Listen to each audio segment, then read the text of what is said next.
السلام علیکم فرینڈز، کتاب محل میں خوش آمدید۔ آج میں کالا جادو اور سایہ قسط نمبر 2 کے ساتھ آپ سب کی خدمت میں حاضر ہوں۔ کہانی کے بارے میں کچھ سجیشنز، کوئی بات اچھی لگی، بری لگی، کمنٹ سیکشن میں ضرور بتایا کریں۔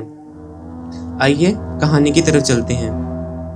مگر وہ بات جو ہم لوگ اکیلے میں بیٹھ کر کرتے ہیں، یعنی منیزہ کی شادی، تو دیکھ لے اب تو کوئی ڈھنگ کا رشتہ مل ہی جائے گا۔ جیرا خاموش ہو گئی تھی، تیاریاں ہو گئیں، سب کچھ بیگم صاحبہ نے ہی کیا تھا۔ نیک دل بھی تھی اور صاحب حیثیت بھی۔ شہباز اور اقبال بچپن کے دوست تھے، زیادہ کچھ وہ اپنے بیٹے کے لیے ہی کر رہی تھیں۔ آخر کار دونوں نے اپنے جگر گوشوں کو روانہ کر دیا۔ بیگم صاحبہ کو اقبال کے جانے سے کیا تکلیف ہوئی اس کا تو کچھ پتہ نہیں تھا، لیکن گلاب خاں کافی مشکل میں پڑ گیا۔ اسکول کی تعلیم اور کھیل کے ساتھ ساتھ شہباز خاں غور کنی میں اس کا پورا ساتھ دیتا تھا۔ ہر چند کے اقبال کے ساتھ پڑھتے ہوئے اس کے اندر بھی تمکنت پیدا ہو گئی تھی، لیکن وہ باپ کا پوری طرح ہاتھ بٹاتا تھا اور اس سے بھی گردن نہیں موڑتا تھا۔ قبروں کی کھدائی، سلپس لگوانا، مٹی کا گارا بنانا، سارے کام خوشی سے کر لیا کرتا تھا، لیکن اس کے جانے کے بعد گلاب خاں بالکل اکیلا پڑ گیا تھا۔ کچھ دن بعد پڑوس میں اسے ایک لڑکا مل گیا جو اس کی مدد کر دیا کرتا تھا اور گلاب خاں اسے 10-20 روپے دے دیتا تھا، لیکن وہ من موجی تھا، دل چاہا تو آ گیا ورنہ نہیں۔ شہباز خاں کی بات ہی کچھ اور تھی۔ اکثر گلاب خاں سوچتا تھا کہ اس کا دادا بھی اسی قبرستان کا گورکن تھا، باپ نے بھی ساری زندگی یہی قبریں بنائیں اور اب وہ بھی یہی کچھ کر رہا تھا، لیکن ہڈیاں کمزور ہو گئی تھیں۔ بیٹا بہت بڑا سہارا ہوتا ہے، جوان ہوگا اور اس قبرستان کا شہنشاہ کہلائے گا، لیکن اس کے شہر جانے کے بعد گلاب خاں کافی مرجھا گیا تھا۔ دل کا ایک گوشہ ویران ہو گیا تھا اور بہت سی سوچوں نے اسے گھیر لیا تھا۔ پتہ نہیں بیگم صاحبہ کی بات مان کر اس نے اچھا کیا تھا یا برا۔ اس کے بعد ان قبروں کا رکھوالا کون ہوگا؟ کون؟ کبھی کبھی رات کی تاریکیوں میں دل گھبراتا تھا تو وہ باہر آ کر بیٹھ جاتا اور پھر یہ تمام احساسات اس کا پیچھا کرنے لگتے تھے۔ آج بھی ایسی ہی رات تھی، بارش اور کالے آسمان پر چمکتی بجلی اسے بہت پسند تھی، لیکن ساتھ ہی ساتھ بیٹے کی یاد بھی دل کے کسی گوشے میں دکھن بن جاتی تھی۔ اس وقت بھی شہباز اسے بہت یاد آ رہا تھا۔ اس یاد میں محبت بھی تھی، غصہ بھی تھا اور جلاہٹ بھی۔ سردی آہستہ آہستہ بڑھتی جا رہی تھی، بجلی چمک رہی تھی، بادل گرج رہے تھے، لیکن بارش بوندا باندی کی حد تک کی محدود تھی۔ ایسی صورت میں اگر شہباز ساتھ ہوتا تو کم از کم قبرستان کے احاطے کی دوسری سمت کا گیٹ ہی بند کر دیتا۔ اب اس سردی میں اسے اٹھ کر وہاں تک جانا پڑے گا۔ بجلی چمک رہی ہے، کسی سے کہنے کی بات بھی نہیں ہے کہ اسے بجلی سے بہت ڈر لگتا ہے۔ گلاب خاں نے بیڑی کا آخری کش لیا اور پھر اسے ایک طرف اچھال دیا۔ ننھی سی چنگاری لکیر بناتی ہوئی دور تک چلی گئی تھی، پھر پانی کی ایک بوند نے اسے تاکا اور اس کے سرے کو چھو لیا۔ چنگاری بجھ گئی۔ گلاب خاں اپنی جگہ سے اٹھا، اس کے حلق سے ایک ہلکی سی کراہ نکل گئی تھی، اس کے ساتھ ہی بڑبڑا اٹھا، دھت تیرے کی، انسان ساری زندگی اپنی مرضی کا مالک ہوتا ہے، بادشاہ ہوتا ہے اپنے گھر کا، مگر جب اولاد جوان ہوتی ہے تو سب سے پہلے بادشاہت وہی اولاد چھین لیتی ہے، پھر اس کی صورت دیکھنی پڑتی ہے کہ شہزادے کیا کہنا چاہتے ہیں۔ شہباز ڈاکٹر بن رہا ہے اور وہ کر رہا ہے وہ کیا ہوتا ہے۔ اب مجھے تو انگریزی آتی بھی نہیں ہے۔ بیگم صاحبہ ہی بتا رہی تھیں کہ دونوں بچوں کو انہوں نے کسی ہسپتال میں پریکٹس کے لیے رکھوا دیا ہے۔ کیا نام بتا رہی تھیں وہ؟ ہاؤس جاب ہاؤس، ہاں ہاؤس جاب۔ بجلی کی چمک اور مدھم بوندا باندی میں اسے پچھلی طرف کے گیٹ کو بند کرنا تھا۔ اپنے ذہن کو ہٹانے کے لیے وہ ہاؤس جاب کے گردان کرتا ہوا آگے بڑھا اور قبروں کے درمیان سے گزرنے لگا۔ ان میں سے بہت سی قبریں اس نے اپنے ہاتھ سے بنائی تھیں، باقی جو پرانی قبریں تھیں ان کی دیکھ بھال بھی کرتا رہتا تھا، بالکل اس طرح جیسے مرنے والوں کا قرض ادا کر رہا ہو۔ جینے والے تو کسی نہ کسی طرح اپنا کام نکلوا لیتے ہیں، کبھی پیسے خرچ کر کے، کبھی سختی کر کے، کبھی برا بھلا کہہ کر، لیکن وہ جو بے بسی کی نیند سو رہے ہوتے ہیں ان کا خیال تو خود ہی کرنا پڑتا ہے۔ گلاب خاں نے اپنے ذہن میں تصور کی ایک دنیا آباد کر لی تھی۔ ان قبروں میں لیٹے ہوئے لوگوں کے چہرے تراش لیے تھے، حالانکہ ان چہروں کو اس نے کبھی نہیں دیکھا تھا۔ وہ ان سے اکثر باتیں کرتا رہتا تھا، بالکل ڈر نہیں لگتا تھا اسے ان سے۔ بھلا ان سے کیا خوف کھاتا، یہ تو اپنے دن رات کے ساتھی ہیں، बचपन से लेकर अब तक इनका साथ रहा है। लोग डरते हो तो डरते हो, भला मेरे दिल में इनके लिए क्या डर होगा। हाँ, बादल की गरज और बिजली की चमक अलग चीज है। इन सोचों ने उसके दिल से थोड़ी देर के लिए गरज चमक का खौफ निकाल दिया था। वो गेट तक पहुंच गया। गेट का एक पट खुला हुआ था, शायद हवा से खुल गया था, हालांकि काफी वजनी था और इसे खोलते हुए काफी जोरदार आवाज भी पैदा होती थी। गुलाब खां थोड़े थोड़े अरसे के बाद उसकी चूल्हों में तेल भी डालता रहता था, लेकिन मिट्टी और गर्द से ये तेल सूख जाता था। फिर धूप भी तो कोई कम नहीं पड़ती। अभी जरा सी बारिश हुई है, इसके बाद देखो तमाशा। आंधियां चलेंगी और मिट्टी जम जाएगी इन चूल्हों पर। उसने गेट को पकड़ा और अभी बंद ही कर रहा था कि टार्च की रोशनी उस पर पड़ी और फिर थोड़े फासले से कुछ लोग आते हुए नजर आए। गुलाब खां ने मुंह फाड़कर उधर देखा। कोई जनाजा आ रहा था, लेकिन बहुत कम लोग उसमें शरीक थे। गुलाब खां हैरान रह गया। उसने गेट बंद कर दिया और कुंडी लगा दी। 12 बजे के बाद किसी मैयत को दफनाने की इजाजत नहीं थी, लेकिन लोग भी कमाल के होते हैं। मुंह उठाकर चले आते हैं, बातें बनाते हैं, अपना दुख दर्द बयान करते हैं। अब भला सोचो, ना पहले से कोई कब्र का ऑर्डर दिया गया था, ना किसी ने उससे मुलाकात की थी। अब कोई दिमाग थोड़ी खराब है मेरा कि आधी रात को गद्दाल फावड़ा लेकर उन लोगों की ख्वाहिश पूरी करूंगा। वो रुककर उन्हें देखता रहा। उसने सोचा कि इन्हें समझा देगा कि अब मैयत सुबह ही को लाई जाए। इस वक्त तदफीन का कोई इंतजाम नहीं है। वो लोग तेज कदमों से चलते हुए गेट तक पहुंच गए। फिर उनमें से एक ने कहा, सुनो भाई सुनो, मेरी एक बात सुनो। गुलाब खां ने सामने के बंगले के बाहर रोशनी देखी। ये उन्हीं बेगम साहिबा का बंगला था जिन्होंने शहबाज को उनसे दूर कर दिया था। बंगले के सामने चौकीदार होता था, लेकिन इस वक्त बूंदों और बादलों की गड़गड़ाहट की वजह से वो भी गायब था। गुलाब खां गेट के पास रुक गया। उनमें से एक आदमी आगे आया और बोला, मेरी बात सुनो, तुम इस कब्रिस्तान के गोरकुन हो ना? हाँ जी, मैं ही गोरकुन हूँ। देखो भाई, हमें इस बात का पता है कि 12 बजे के बाद किसी मैयत की तदफीन नहीं की जाती, लेकिन मेरे भाई इस वक्त हमें तुम्हारी मदद की जरूरत है। और मेरे भी भाई, मैयत को दीवार से बाहर रखो और इंतजार करते रहो। सुबह 6 बजे के बाद इसे अंदर ले आना और कोई 11-12 बजे तक मैं इसे दफन कर दूंगा, ठीक है? अरे बात तो सुनो, उस शख्स ने कहा। उसने गुलाब खां को गेट में ताला लगाते हुए देख लिया था। वो आगे बढ़ा और बोला, ताला मत लगाओ, मेरी बात सुनो। भाई साहब, सरकारी कानून है, हमारा कानून नहीं है। अगर इस वक्त कोई ऐसा काम करेंगे और पता चल गया तो आपको पता है क्या होगा? हमारी शामत आ जाएगी।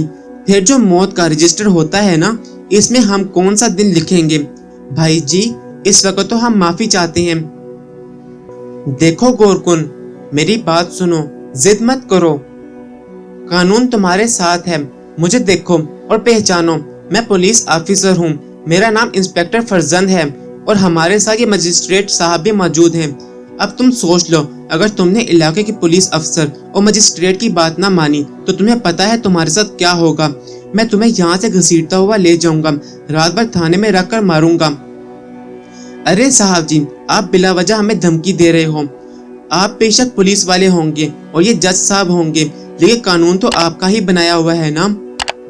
देखो गोरकुन, क्या नाम है तुम्हारा? गुलाब खां। देखो गुलाब खां, कभी कभी कानून में लचबी पैदा करनी पड़ती है। तुम ये नहीं सोच रहे कि बारिश हो रही है, बादल गरज रहे हैं, हो सकता है सुबह तक बारिश तेज हो जाए, कितनी परेशानी होगी। हमें ये तदफीन अभी करनी है। और सुनो, तुम बिल्कुल बेफिक्र रहो, तुम्हारी मजदूरी तुम्हें 4 गुना मिलेगी। चलो दरवाजा खोलो, वरना उसके बाद जो कुछ होगा उसके जिम्मेदार तुम खुद होगे। गुलाब खां ने बेबसी की निगाहों से उन्हें देखा। वो लड़ने भड़ने वाला आदमी कहाँ था? पुलिस और जज से कौन टक्कर ले सकता है? उसने एक गहरी सांस ली और गेट खोल दिया। उनकी तादाद 6 थी। 4 जनाजा उठाए हुए थे और 5वां वो था जिसने सामान उठाया हुआ था। एक उन सबसे पीछे था, गोया मजिस्ट्रेट साहब भी जनाजा उठाए हुए थे। खैर, ये तो कोई ऐसी बात नहीं है, लोग अपने अपने अजीजों के जनाजे उठाते ही हैं। वो सब अंदर दाखिल हो गए। गुलाब खां ने गेट बंद कर दिया, फिर बोला, रोशनी आगे ले आओ साहब, कब्रों के दरमियान ठोकरें खाओगे। हमें तो खैर रास्ता पता है, मगर आपको तकलीफ होगी। तुम ऐसा करो गुलाब खां, तुम्हारे पास रोशनी का कोई इंतजाम है? कोई लालटेन वगैरह? वो भी ले आओ, और गद्दाल और फावड़ा भी ले आओ। इंतजाम कर लो, कब्र खोदना होगी। साहब, क्यों हमारी जान के पीछे पड़े हुए हो? बूढ़े आदमी हैं, घर में और कोई मददगार भी नहीं है, हम कब्र कैसे खोदेंगे? आप खुद बताओ। बिल्कुल बेफिक्र रहो गुलाब खां, हम तुम्हारी मदद करेंगे। आपसे क्या कहें, आपने तो परेशान कर दिया है यार। तुमसे कह दिया है हमने कि तुम्हें मजदूरी डबल बल्कि 4 गुना देंगे। इंसान को कम से कम थोड़ा सा ताउन तो करना चाहिए। अब जाहिर है हम इस वक्त इसलिए मैयत दफन कराना चाहते हैं कि हमारे अपने भी कुछ मसाइल हैं। एक तो हम गमज़दा लोग हैं, ऊपर से तुम ये नखरे दिखा रहे हो। मजदूरी की बात बिल्कुल नहीं है साहब, हम इतनी ही मजदूरी लेंगे आपसे जितनी सबसे लिया करते हैं। बस हम तो कानून के हाथों मजबूर हैं। मैंने कहा ना, कानून तुम्हारे साथ है, तुम्हारे सामने है। अगर कोई परेशानी तुम तक आती है तो तुम हमारा नाम ले देना। रजिस्टर में हम अपने बारे में तफसीलात लिखेंगे, दस्तखत भी करेंगे। और तुम इसके लिए भी बेफिक्र रहो कि तुम अकेले कब्र खोदोगे, हम सब मिलकर तुम्हारी मदद करेंगे। हौड़े वगैरह ले आना। गुलाब खां बिल्कुल बेबस हो गया था। वो वापस पलटा और अपनी झोंपड़ी पर पहुंच गया। थोड़ी देर के बाद वो खुदाई का सामान लेकर आ गया। एक जगह मुंतखब की गई और वो लोग बाकी उसकी मदद करने लगे। गुलाब खां ने इन्हें मना भी किया और बोला कि सरकार, हमारा काम है, हमें करने दें। उनमें से एक ने कहा, नहीं गुलाब खां, तुमने हमारे साथ इंसानियत का सलूक किया है तो हम तुम्हारे साथ बुरा सलूक नहीं करेंगे। गुलाब खां ठंडी सांस लेकर खामोश हो गया। उसने 2-3 बार इन्हें देखा। बड़े अजीब से लोग थे, हालांकि फैशनेबल कपड़ों में मलबूस थे, मगर खुदाई का काम बेफिक्री से कर रहे थे। आहिस्ता आहिस्ता वह नरम होता चला गया। इन लोगों की वाकई मजबूरी है, रात भर मैयत कहाँ रखेंगे। यही शुक्र है कि बारिश अभी तेज नहीं हुई थी। हल्की बूंदाबांदी मुसलसल जारी थी और बादल गरज रहे थे। बिजली की चमक उस वक्त कारामद साबित हो रही थी। खासी देर लग गई और उसके बाद मैयत को कब्र में उतार दिया गया। फिर कब्र बंद कर दी गई। गुलाब खां अपने काम से फारिग हो गया। बहुत देर हो गई थी। बीवी और बेटी को उसकी मुसीबत का पता तक नहीं था और वो अपनी छोटी सी कुटिया में मजे की नींद सो रही थी। गुलाब खां ने सोचा कि ये भी एक जिंदगी है। अब रात आधी से ज्यादा गुजर चुकी है, अब कैसे नींद आएगी। तदफीन के बाद उन लोगों ने गुलाब खां का शुक्रिया अदा किया और फिर रजिस्टर में उन्होंने दूसरे ही दिन का अंदराज किया ताकि कोई कानूनी गड़बड़ ना हो। उसके बाद उन्होंने गुलाब खां को पैसे दिए, लेकिन गुलाब खां ने उनसे एक पैसा भी ज्यादा नहीं लिया। उसने कहा, नहीं साहब, अगर ऐसा करते तो यह गोरकुन ना होते। बाप दादा के जमाने से यहाँ काम कर रहे हैं, कुछ और काम कर लेते। पैसा बड़ी बुरी चीज है, इसका आना और जाना दोनों ही बुरा होता है। वैसे इसका हसूल कोई मुश्किल काम नहीं है, थोड़े से कपड़े उतारने पड़ते हैं, बस फिर पैसा ही पैसा। और साहब, हमने आज तक कपड़े नहीं उतारे। तुम बहुत अच्छे आदमी मालूम होते हो गुलाब खां, बहरहाल तुमने हमारी मदद की है, तुम्हारा बहुत शुक्रिया। ये कहने के बाद वो सब कब्रिस्तान से बाहर निकल गए। गुलाब खां उनके साथ साथ ही गेट तक पहुंचा था। उसने कब्रिस्तान का गेट बंद किया। वापस आते हुए अलबत्ता एक बात उसने जरूर सोची थी, वो ये कि ये लोग पैदल आए हैं, कोई गाड़ी वगैरह कहीं नजर नहीं आ रही थी। अब पैदल ही वापस जाएंगे, हो सकता है कहीं आसपास ही रहते हों। वैसे पता तो काफी फासले का लिखवाया था। बहरहाल वो इन्हीं बातों को सोचता हुआ अपनी झोंपड़ी में वापस आ गया। चौधरी शाहनवाज पिश्तीनी जमींदार थे। बाप दादा की कहानियां भी उनकी अपनी कहानियों से मुख्तलिफ नहीं थी। जिस तरह बड़े जमींदारों को शौकीन मिजाज होना चाहिए, इसी तरह वो भी शौकीन मिजाज थे। बाला खानों के रसिया थे, लुटाने के लिए उनके पास इतना था कि कभी खत्म ना होता। बहुत सी दिलवालियों ने उन पर जाल डाले थे और बजाय ये समझा था कि चौधरी साहब मक्खी की तरह फंस गए, लेकिन फिर ये मक्खी भुन करके उड़ जाती थी और मुंह देखने वालियां मुंह देखती रह जाती थीं। लेकिन अर्शिया का मामला कुछ और था। अर्शिया हालात की मारी थी। माँ बाप के इंतकाल के बाद भरी दुनिया में तन्हा रह गई थी और इस दुनिया से नावाकिफियत की बिना पर आखिरकार एक बाला खाने तक पहुंच गई थी, लेकिन खुशनसीब थी कि लुटने से बच गई।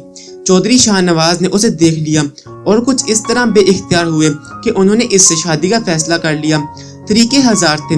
4 गुंडे बाई जी के पास भेज दिए और एक भरपूर रकम के साथ पेशकश कर दी कि बाई जी इन 2 चीजों में से जो चीज चाहें कबूल कर लें, मौत या ये रकम। बाई जी समझदार थी। रकम उठा ली और अर्शिया को चौधरी शाहनवाज के हवाले कर दिया, जिन्होंने उसे फौरी तौर पर एक घर में मुंतकिल कर दिया। अर्शिया जो बुरे हालात का शिकार थी और ये समझ चुकी थी कि अब न जाने किस किस के जूतों में पड़कर जिंदगी गुजारनी पड़ेगी, चौधरी साहब के इस सहारे को बहुत गनीमत जाना। चौधरी साहब जिंदगी की रंगरलियों में वक्त गुजारते रहे थे और अब उम्र 40 साल से आगे बढ़ चुकी थी। खानदानी रवायतों के मुताबिक उनकी शादी शाहीना बेगम से हुई थी। चौधराइन शाहबीना भी एक छोटे मोटे जमींदार की बेटी थी। माँ बाप मर चुके थे, 2 भाई थे जो अपने मामलात में मसरूफ रहते थे। बदकिस्मती ये थी कि इतने साल गुजर जाने के बावजूद कुदरत ने इन्हें औलाद नहीं दी थी।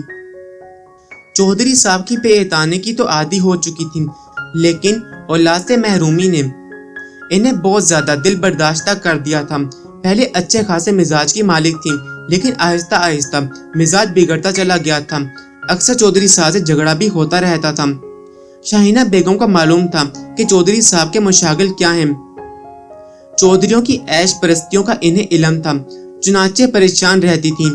चौधरी साहब जो कुछ कर रहे थे वो अपनी जगह था, लेकिन वो ये बात अच्छी तरह जानती थी कि चौधरी साहब ने लौट कर भला आखिर इन्हीं के पास आना है। वो इस बात से मुतमईन थी कि चौधरी साहब को घर याद है, लेकिन रफीक जो इनका काबिल एतमाद मुलाजिम था और जहेज में उनके साथ आया था, उसके माँ बाप ने भी शाहीना के घर में नौकरी की थी। उसके बाद शाहीना के भाइयों ने इसे शाहीना के सास ससुराल भेज दिया था। चौधरी शाहनवाज के लिए भला क्या मुश्किल था कि रफीक को जो तनख्वाह वहां से मिलती थी वो खुद दे देते थे। बहुत से मुलाजिम थे, एक ये भी सही, लेकिन सही मायनों में रफीक शाहीना बेगम का रफीक था, उनके हुक्म का गुलाम और उनके लिए सब कुछ करने पर आमादा। ज्यादातर वही चौधरी साहब की खोज रखता था और उनके मशागल के बारे में शाहीना बेगम को बताता रहता था। 1-2 बार उसने पेशकश भी की थी कि शाहीना बेगम चाहें तो वो चौधरी साहब पर जादू टोना कराए और इन्हें शाहीना बेगम का गुलाम बना दे, लेकिन शाहीना बेगम ने यही कहा था कि नहीं रफीक, इस तरह के मामलात में नुकसानात भी पहुंच जाते हैं।